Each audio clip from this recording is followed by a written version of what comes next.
Hi, my name is Jaime Noel from The Coed and the Zombie Stoner. Welcome to Back to the Movies. We are standing on the edge tonight. Make the week so we can fly. Standing over the edge, falling over the edge. Yeah, yeah. We are hanging on the edge tonight. Need 1,000 wings to fly. Standing over the edge. The beautiful Jaime Noel joins us tonight, star of The Coed and the Zombie Stoner. How are you doing today? I am doing awesome. Good, I'm glad to hear it. And I hear you're in full vacation mode, ready for, as soon as this interview's finished, you'll be packing those bikinis and heading off somewhere nice, right? Actually, not bikinis. This time I'm going to go hiking, so my hiking shoes and all that fun stuff. Definitely not a bikini sort of leisure thing to do, hiking. That could be something new, though. It could be like some sort of trend you start or something like that, maybe. In my bikini. Yeah, maybe. Who knows? There's like rocks where I'm going and stuff. I don't know if that's a good combination. Yeah, it's probably a health and safety sort of thing going on there. Yeah.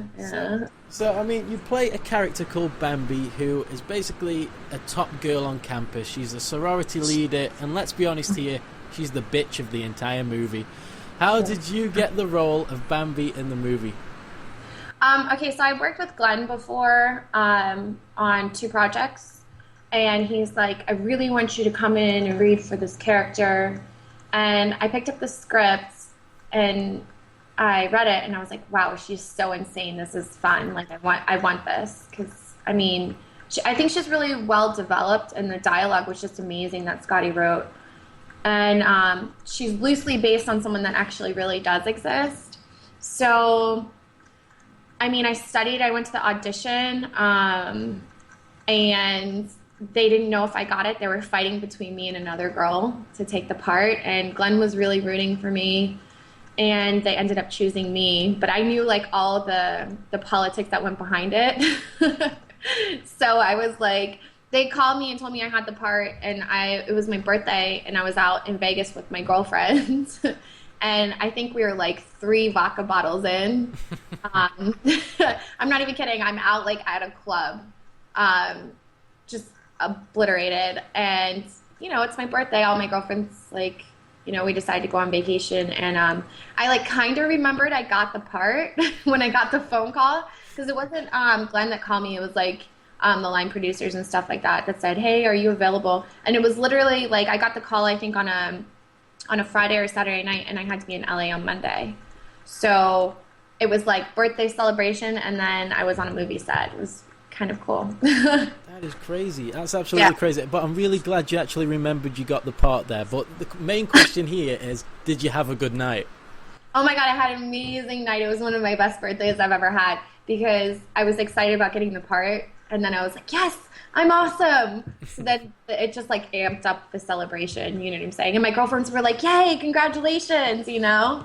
So we were all excited. That's pretty cool. That's pretty cool. What did they say when you were going to be in like a zombie stoner movie? Was that even more of like a, oh my God, that sounds awesome sort of thing?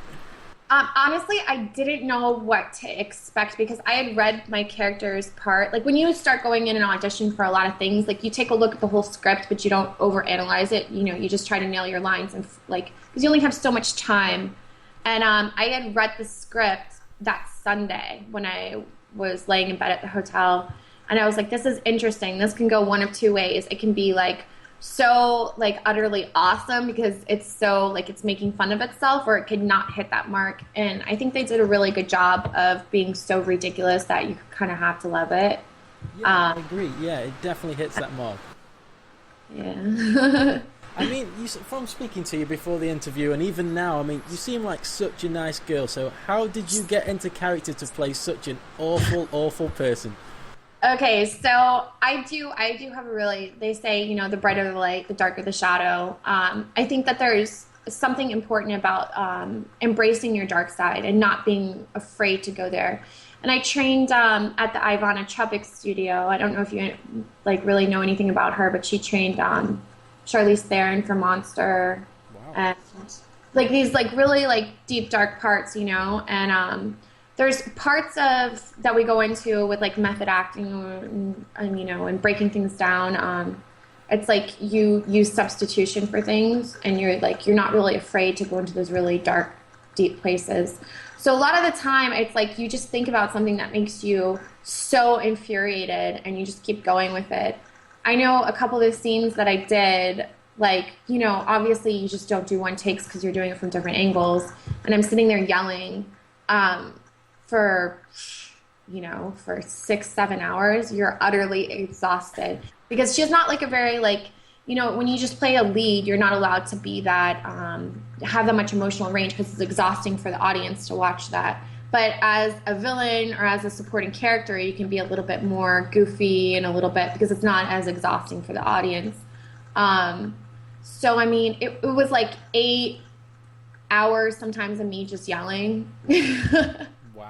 I felt like afterwards, like I got hit by a train. Like I never wanted to. I'm literally like, I get like that maybe once in a while when people make me mad, but never like full on for 8 hours, Actually, Chris Holder, my acting coach over at Ivana Chubbuck's, came with me to set. I saved him for like the day where my character was the most insane.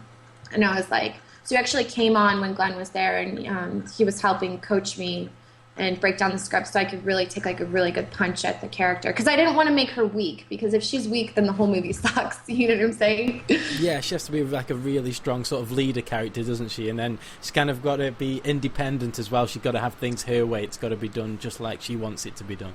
I mean, the dialogue was great, but I had to give the character enough motivation to make the movie move. Because if she would have just been like bland, or even like I was looking at characters like Regina George from Mean Girls before. I was like, okay, so let me look at some villain chicks, like to study. And I was like, well, Regina George is like mean, but she's not that mean. You know what I'm saying? And I was like, well, let me watch like the witches, like actresses that have played witches or psychopaths, because she's like borderline psychopathic, I think. And at the end of the film, yeah, she's definitely borderline psychopathic. Yeah. Yeah. So I was looking at their mannerisms and the way they paused when they were saying things and broke things down, and I tried to apply it. I mean, I didn't really have a lot of prep for this character. I wish I would have had more time. I mean, I found out on a Friday or Saturday. We're on set Monday morning at 4 a.m. was our first call time. So I literally had, I think, 36 hours to prepare for the movie in total. And half of that is like you gotta sleep and get on a plane back to LA, That's crazy.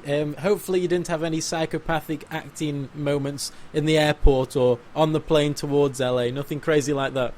No, it was like, but I'm not gonna lie, because we wrapped right before Christmas, and there's always like a part of you kind of take of the character. You gotta like learn how to stay like really like centered sometimes. Yeah. Around Christmas, I wasn't like the most friendly person. I was a little volatile at times, and I was like, damn it, Bambi is still here. Like, let's kill her. You know what I'm saying?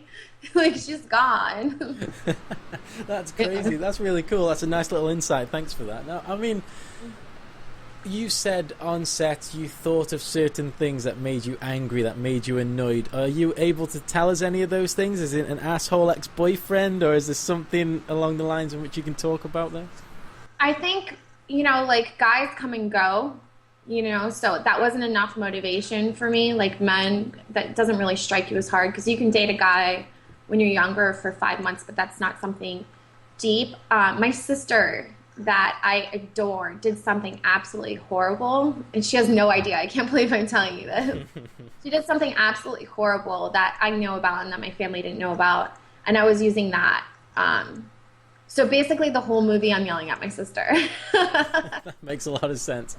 Yeah. No, I mean, watching the film, a scene caught my eye, and it's the introduction to the plot of the movie where the girls are all lined up in the sorority house, and you're throwing more F-words out there than a Martin Scorsese movie. Now, throughout the script, were there parts in which you could improvise your lines and go crazy like that, or was it carefully scripted and, like, kind of kept to? I think comedy as opposed to drama, there were a lot of cuss words in there, okay? But every take kind of got a little bit more provocative. Because when you're that mad, sometimes it's like hard to remember your lines. I don't know if you're just saying lines and you're like normal, but when you're that heated, like your heart's kind of beating fast, and like I had sweat running down my back. Like it's not easy to be that mad. sometimes you might throw a couple extra ones in there. Yeah, drop a few F-bombs here and there just for Yeah. good measure. Yeah, okay. Now, I mean, is teen comedy one of your favourite genres of films? If not, what films would you rank up there as some of your favourites? Like, my favorite to watch are comedies. My favorite to do are comedies because obviously they aren't. I don't really like the whole horror, like, drama thing because it's like that's what you're doing, you know? It's like kind of depressing to do it. But I do it also. I think that I've done a lot of comedies within the last 3 years and worked with some amazing people, but I think I am going to try to stretch out and do a really good drama next. I think comedy is harder than drama because it's more about timing and delivering things correctly. If you can be a great comedian, you can do drama, I feel like, you know. And with you mentioning there, you've worked with some great people. I mean, we had Marlon Wayans on the show just before Christmas, and lo and behold, you worked with him on A Haunted House. I was like, yeah, I definitely recognise that girl from somewhere. So what was it like working with Marlon, Michael, and everybody on set? Because apparently it was pretty crazy.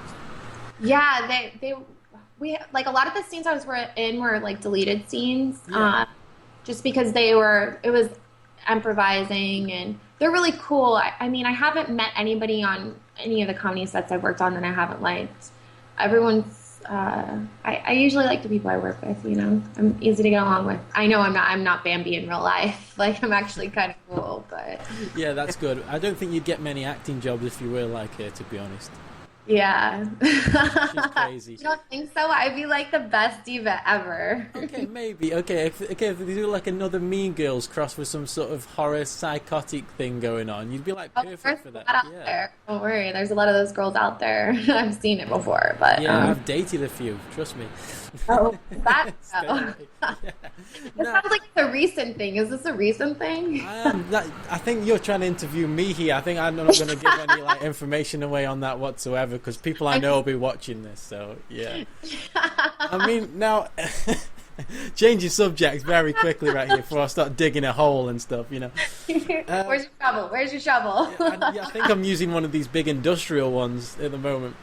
Now, in the film, you get to show off, let's be honest, your amazing figure. Now, were you nervous at all, or is it something you just get on with and everyone remains professional on set?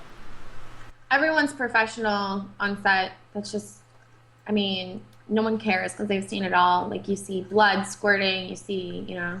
Am I nervous about being naked? Not really. Do I want to be naked in every movie in the future? Not really. I feel like there was humor. It was justified in this movie. You know, it kind of goes with the script. It wasn't just, you know, oh, let's just get naked for it. That's what college kids are, ridiculous like that. So it was okay. You know, it doesn't really bother me.